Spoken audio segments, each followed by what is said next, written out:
My name is Terry. I turned 34 this year and own a ramen shop. 7 years ago, I left my white-collar job and decided to open a ramen shop. However, I quickly realized that the world isn't so easy that a complete novice can just open a ramen shop. Thinking that I needed to learn the authentic way from somewhere, I began contacting all the places I had noted down in my notebook over the years as delicious, asking them to teach me their techniques.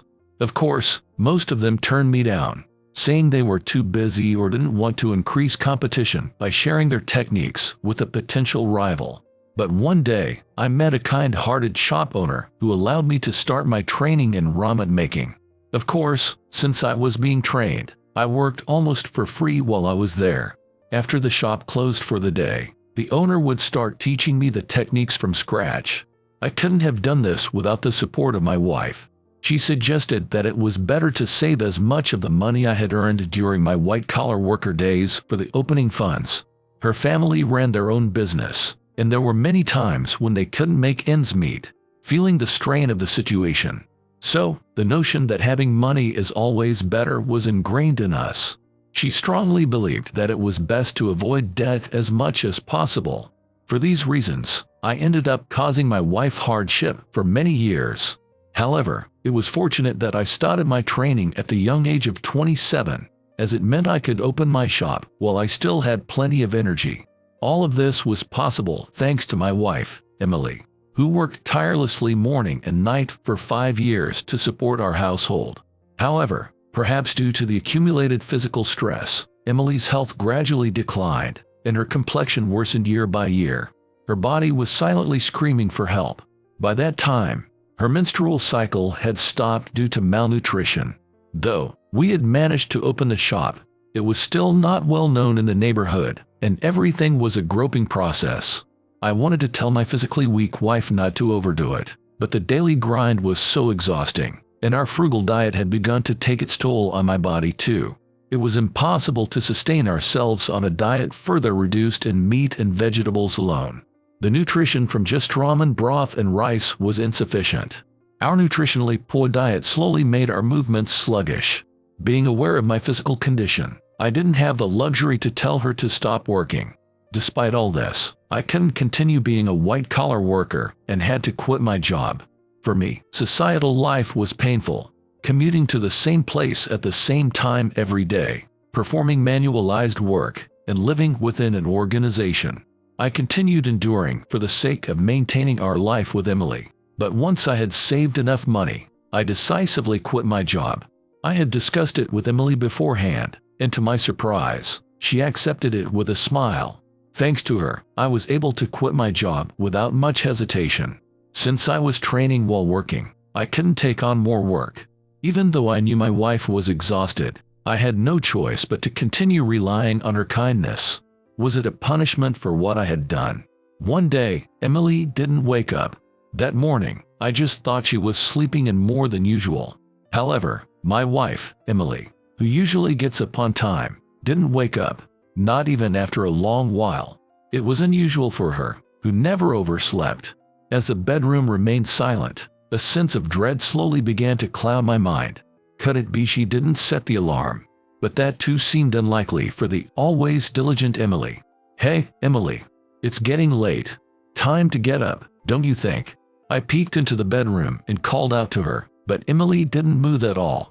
This was strange. Normally, she'd respond with a sleepy gesture or sound. Realizing something was amiss, I rushed to her side to check her pulse. What? There's barely any pulse. It might have been panic that made me unable to detect Emily's pulse. No matter how many times I gently shook her shoulder or cheek, or how loudly I called her name, Emily didn't even flutter her eyelids. Realizing the gravity of the situation, I shakily reached for my phone and managed to call an ambulance. "Hello, my wife won't wake up. Please calm down." "Your wife won't wake up, you say? She's not responding to any stimuli or calls." "No, she's not. Even if I pat her cheek strongly or call her loudly, she doesn't move at all." The operator asked me various questions, and as I frantically answered, they immediately dispatched paramedics. I have little recollection of the time until we reached the hospital. I remember pleading with the paramedics, "Please, save my wife. and being told to calm down. Emily was immediately taken to the hospital for various tests. After undergoing CT and MRI scans, no significant abnormalities were found in her brain. She was diagnosed with an acute consciousness disorder of unknown cause. I felt deep despair, thinking there was no way to treat her. In a weak voice, I asked, "So, what are the chances of my wife regaining consciousness?" The doctor explained that since the cause is unknown, it's impossible to predict the duration of recovery. It depends on how her body responds to the medication. Normally, if someone loses consciousness and doesn't recover, it often indicates significant brain damage. So the unknown cause implied some hope for recovery.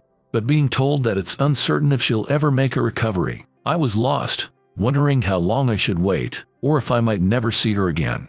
"Thank you," I said, and staggered out of the consultation room, where Emily's sister, who had come to support us, asked, "Are you okay?"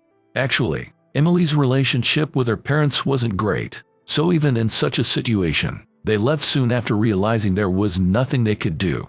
I felt complicated about her parents' attitude. My parents were not overly concerned about their grown-up children, but they would rush over and worry excessively if something serious happened. Yet, Emily's parents left without even seeing her, knowing she might not wake up for a while. Emily was reluctant to discuss her relationship with her parents in detail, and her expression suggested she didn't want to talk about it, so I never pressed her, but I could sense it was a difficult situation. While holding on to these mixed feelings, I explained Emily's situation to her sister, Sarah, who had stayed with us. Sarah said, "We don't know how long this struggle will last, but you are her only support. So, please wait for her." As I nodded quietly, a little girl timidly appeared behind Sarah. "Hello, I'm May, Emily's niece." She introduced herself with a shy smile. After talking with Sarah for a while and parting ways, I was sitting alone on a bench in a corner of the hospital when May approached me stealthily. "Excuse me," she said, opening the purse slung over her shoulder and pulling out a brown envelope. "This is from Aunt Emily. She gave it to me a year ago. She told me to give it to you if something happened to her. She also said not to show this letter to anyone, especially not to her or your relatives or parents. She insisted it be read alone." I took the plain, tall brown envelope with trembling hands. "Thank you," I said, then quickly ran to my car in the hospital parking lot and shut the door. With shaking hands, careful not to tear the contents, I cautiously opened the envelope. Inside the featureless envelope were two wrinkled, thin, white sheets of paper. "To Terry," it began, and the letter read, "Terry, thank you for always caring for me so much. Since meeting you, for the first time, I've felt what it's like to care for someone and to be cared for. We first met in high school. Initially, I heard from other girls that you were shy around women, so I decided not to force conversation and kept my distance. We hardly interacted until we graduated from high school, but when you suddenly mustered the courage to talk to me, I felt ashamed for only caring about what others thought. The real you, I discovered, was simply unsure how to talk to women, a genuinely pure person. Every time we talked, I saw your kindness. You always praised my efforts, despite my clumsiness and lack of physical strength, saying, 'You're doing great, amazing.' I had never been told that before, so when you said it, I wondered, am I really amazing? I'm just trying to do ordinary things. Until then, my life was filled with criticism and condescension for my failures. People often told me, 'You always miss school,' or 'You're not sick, you're just pretending to avoid hardships.' I struggled to understand things, and when I got frustrated and vocal about it, even friends got angry with me. I always thought I was slow and socially inept. But you accepted me entirely. Ask any time if you don't understand. Everyone has weaknesses. Those who can't tolerate others' flaws are just intolerant, especially those unaware of their own shortcomings. Don't worry about past criticisms. They're just making others uncomfortable with their arrogance. You're truly admirable for not doing that. People might value efficiency and politeness, but that's not the only measure of worth. I prefer someone like you, who tries hard and lives earnestly, over those who mock others for being slower." When you said that, I felt acknowledged for the first time. I'll never forget that moment. Our closeness grew after we went to college and ended up working at the same part-time job. You always defended me when I was mistreated for my slowness or mistakes. saying the intolerant ones were to blame. You noticed my extra efforts to compensate for my shortcomings. I grew to love you deeply, but that made it harder to tell you something. The truth is, I never wanted children. Until now, we've been busy with setting up the shop and figuring out how to promote it. Our lives were full just getting by. I often told you my body wasn't ready for a baby due to the non-stop work. You seemed disappointed, but I was relieved. My parents don't love me. They often said harsh things, even though they chose to have me. Now I understand they were strict because they knew I had to survive in society alone. But as I grew older, every time I was unwell, they were obviously disappointed, as if they wanted to stay here again, and they assumed it was due to a lack of management skills and laziness. Society doesn't accept a fragile constitution and is cold to those who couldn't perform as expected. No matter how much I rested, my body couldn't handle the daily workload. I often thought I couldn't work full-time 5 days a week. You were the only one who never blamed me for that. But when you decided to quit your job and follow your dream, I was honestly scared. Working at night suited me somewhat, even though my body protested. But every time you talked about children, I wondered, can we handle that with our current living conditions? There'll be lovely moments, but I know it's not all rosy. What if our children are born with a personality that varies from what we had expected? What if they're always crying, throwing tantrums over nothing, and hard to console? What if they're born needing constant care? What if they seem physically healthy but can't integrate into society and remain withdrawn? Could I accept that without resentment? Could I avoid showing my disdain, especially when my child doesn't meet society's standards? I've been anxious about this since my body became capable of having a baby. Even when I'm with you, I fear this. I couldn't just stay silent if our child refused to leave their room all the time. I would definitely think they should go to school or at least finish compulsory education somehow. And if the child turned out to be extremely selfish or prone to anger, I think I couldn't bear it. I would wonder why they have such a character or wish to be away from a child who doesn't stop crying easily. I'm certain I don't have the physical or mental strength to face such challenges. I'm sorry for only thinking negatively before having a child, but I just couldn't find the resolve to face whatever kind of child we might have. Honestly, I have nothing but respect for mothers who raise challenging children, because I probably couldn't even tolerate the high-pitched crying of a child. Just the thought of such an unpleasant sound entering my life makes me feel terrible. Also, having been a child who couldn't do age-appropriate things like others and was shunned by my parents, it would be cruel to bring a child into the world who might be like me. Honestly, I struggled more with my abilities, needing to work harder than others to be average in studies and sports. I've often wondered why I was even born. So, I couldn't develop a positive image of having children. I couldn't tell you, even though you often happily mentioned wanting children someday, and though you were always busy, which lowered the chances of having a baby, I was actually taking contraceptive pills. So, even if we were intimate, there was no chance of having a baby. I used your hectic days as an excuse, saying I was going for checkups, but I was actually getting the medication prescribed. However, I was afraid of what would happen if you found the pills or learned about my intentions of not wanting pregnancy. That's why I decided to undergo tubal ligation. I lied to you. Instead of working the night shift, I sometimes worked at the nightclub and saved up for the surgery. I could quickly earn enough money for the surgery with my nightclub paycheck, and then falsely claimed it as my daily salary. The surgery was outpatient, so I managed to do it without you finding out. Since then, our shop and part-time work became busier, further reducing our communication, and I managed to carry on without you noticing my abdomen. But whenever I saw you looking enviously at grandparents with their grandchildren or young couples happily spending time with their children, my heart felt torn. So, I planned to take this secret to my grave. However, if I were to get cancer or some other illness and pass away before you, I thought it might be okay to tell you then. That's why I entrusted this letter to May. I'm sorry for intentionally straining my body to become less fertile, knowing how much you wanted a child, and for even being so selfish as to want to explain the real reason I couldn't fulfill your wish, even if it shocked you. But I couldn't keep it hidden anymore. And if, after my passing, the truth about the prescription receipts and such were to come out, I wanted to tell you through this letter before you got shocked by discovering I had hidden it from you. You often said you loved me because I was kind and pure-hearted, but that's not true. I'm always just coping with myself. I can get angry at people or say no just because I lack the ability. I have been at the bottom of society because of my physical weakness, low self-esteem, and lack of skills. In my past, there were countless occasions when I received harsh and painful words from strong-willed or impulsive people, and I can't let go of those memories. So what you see in me is just an image you created. The me whom you loved, who tried hard and was kind, is mostly a false image I created, thinking I had to be that way. I do have ugly thoughts and want to say no to things I dislike. I can't overlook something unpleasant just because it has some good aspects.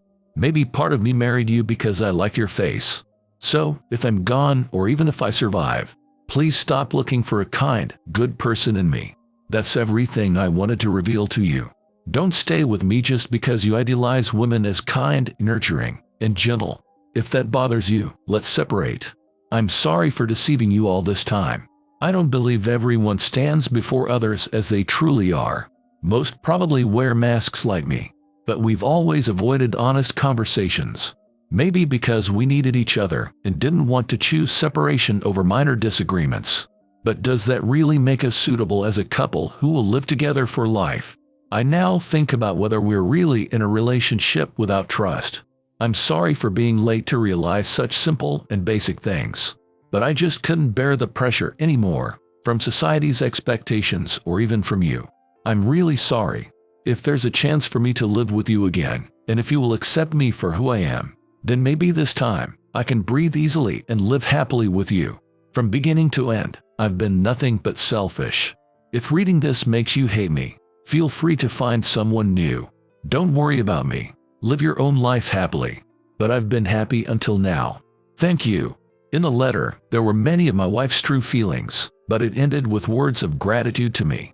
As I finished reading the letter, my eyes grew hot and my face trembled. With a rush of emotion, I slammed a car door and hurried back to the hospital, eager to be by my wife's side. I closed the curtain. With cautious tenderness, I lifted her hospital gown to check her abdomen. There, I noticed a small surgical scar, a silent testament to the experiences she had endured. Emily had been suffering all along.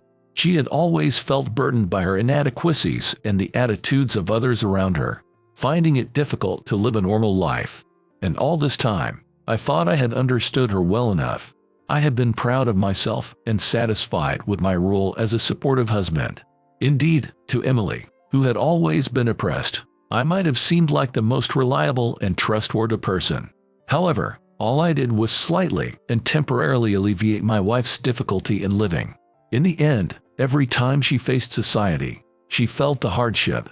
And the person who pushed her back into that difficult situation was none other than me.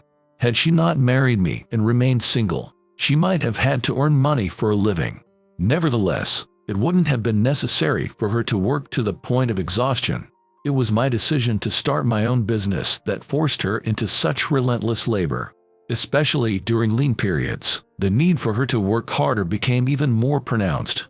Considering her past struggles with part-time jobs, where she faced difficulty and disdain, she must have suffered greatly. Yet, in the end, I was a different person from my wife. Instead of considering her suffering, I prioritized my own dreams. While I said she didn't have to push herself, if my wife hadn't earned money, we would have likely suffered from malnutrition or been unable to use heating devices, which could have led to serious health issues. That's how marginal our ramen shop's earnings were at the time. Yet, I didn't choose to close the shop and find employment elsewhere. No, I didn't have any other option. Like my wife, I had my reasons for feeling uncomfortable belonging to the organization, as it caused me tremendous stress. In finding excuses for this, I was just as selfish in having my way. Maybe we should stay together, both being selfish in our ways. This time, it'll be me who spoils you as much as I can. Children, it doesn't matter. Yet, when I spoke of what I liked about Emily, I always praised the aspects she had worked hard to create. However, Emily and I never had a relationship where we could freely speak our minds without reservation.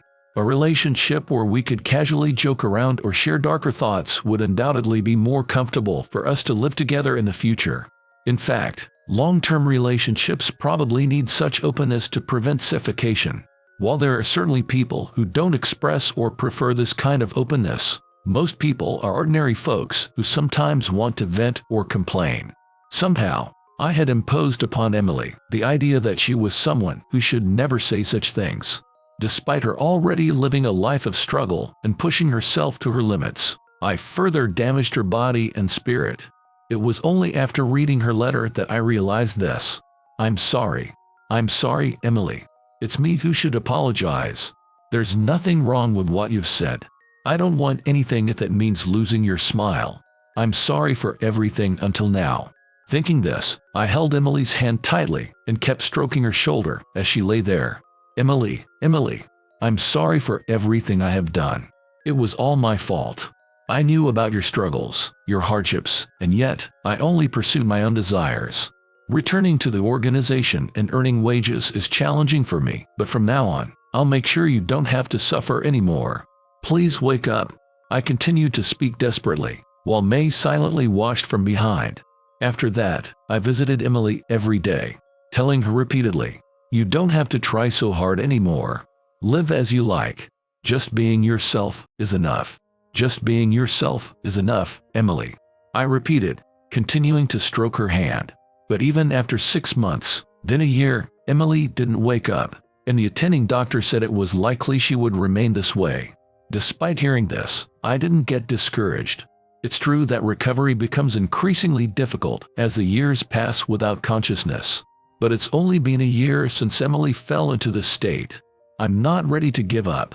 With this in mind, I continued to visit Emily every day, talking to her and stroking her hand.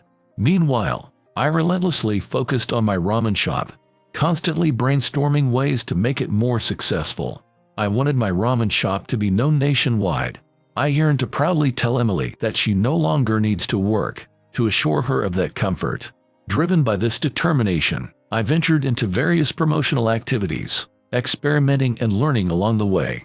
Initially uncertain where to begin, I researched other food establishments' websites to understand their PR strategies.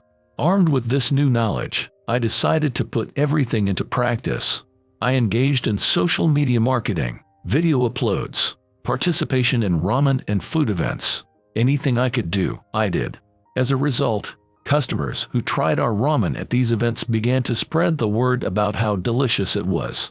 This word of mouth slowly spread through social media and review sites, and within a few months of attending events, we started seeing a significant increase in customers.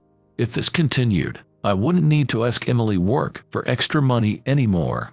Back when she lost consciousness, the shop was just starting, and managing its day-to-day operations was all-consuming. And this was the result. But now, things were different. I was doing this for my wife. With that thought, I continued to balance visiting Emily with running the ramen shop. 6 months later, Emily, it snowed today. Look, everything's covered in white. You always loved the snow. Once things settle down, let's play in the snow together.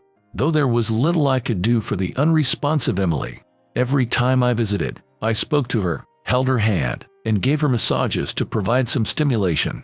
I'm off from the shop today, so I can stay longer. Sorry I can't come by more often when it's busy. As I talked to her, I adjusted her hands and feet and changed her position as the nurses had taught me, then started massaging her legs. No swelling today. That's good. Yet, Emily remained motionless. It had been 1.5 years since she fell into this state, but she had not once grimaced or shown any sign of discomfort. She just lay there, quietly sleeping. Oh, how I miss seeing Emily's smile. I wish we could talk like before. There were many moments when such thoughts intensely welled up inside me, but I knew that being impatient wouldn't change anything. All I could do was to continue caring for Emily, ensuring she was in the best possible condition. With that in mind, I diligently massaged her hands and feet today, as I had done many times before. Then, a miracle happened. Emily's eyelids twitched slightly, almost imperceptibly. Emily. I called her name several times, and each time, her eyelids twitched more noticeably. Emily. Emily. Gripping her hand tightly and touching her cheek. I watched as Emily slowly began to open her eyes. For a while, she just stared blankly at the ceiling. Overwhelmed with emotion, I couldn't help but speak up. Emily, it's me.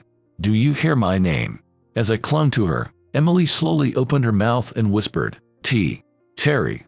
It was the first time she had spoken in a year and a half. Her voice was completely hoarse. Emily, you've woken up, I said, embracing her gently. Gradually, the blankness in Emily's eyes gave way to a clearer, more focused gaze. As Emily's expression turned startled, she began, the letter. Are you talking about the letter? I'm sorry, Terry. She started to apologize, but I gently stopped her and smiled warmly at her. No, I'm the one who should be sorry. I've been imposing an ideal image on you, praising you excessively. My behavior suppressed your genuine feelings and humanity. Listen, Emily, from now on, you can express any dark emotions or difficulties. Also, I'm sorry for making you work so hard despite your weak health. It's my fault. I'm the one who should apologize. As I said this, big tears rolled down Emily's cheeks. We embraced each other for a while, just quietly shedding tears. Since then, the ramen shop business improved even more, and I was able to hire a few employees. Emily occasionally helped at the shop, but she no longer worked tirelessly like before, heeding my insistence that she shouldn't overdo it. Now, she doesn't hesitate to say when she's tired and takes a break. Emily had always been cautious and pushed herself too hard, unable to rely on others. Perhaps losing consciousness was her way of protecting herself. Being given a second chance to make things right with her feels like nothing short of a miracle. Emily, I'm sorry for everything up until now. From now on, I'll put you first. I made this promise in my heart and devoted myself to work with renewed vigor.